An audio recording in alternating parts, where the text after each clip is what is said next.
I was about to marry the wrong woman when fate stopped my car at a red light. The engine purred beneath my hands, smooth and expensive, like everything else in my life.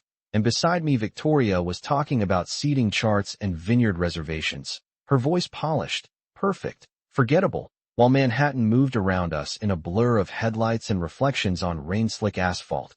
And I remember thinking how quiet everything felt inside my chest despite the noise outside. Like I had built an empire so loud it drowned out something essential, something human.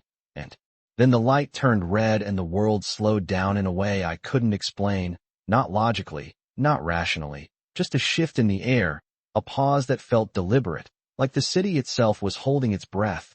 And that's when I saw her, stepping off the curb into the crosswalk, her coat too thin for the cold, her hair pulled back the way it used to be when she didn't have time to care, and for a second my mind refused to recognize her, refused to connect the memory of who she was with the reality of who she had become.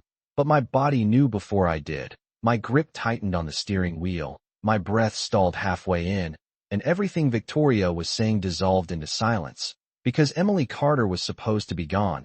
She was supposed to be a closed chapter, a mistake I buried under money and power and decisions I never looked back on. But there she was, walking across my path like she had never left, like time hadn't passed, except it had, because she wasn't alone, and I didn't understand it at first, not fully, just shapes moving beside her, smaller figures holding onto her hands.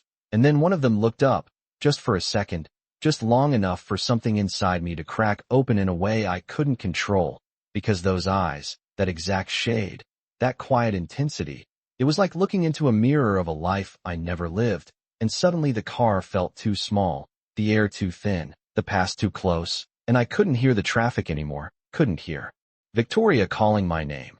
Couldn't hear anything except the sound of my own heartbeat, loud and uneven, as Emily froze mid-step, her gaze locking onto mine across the painted white lines, and there was no surprise in her expression, no confusion, just something deeper, something resigned, like she had been waiting for this moment even if she never wanted it to come.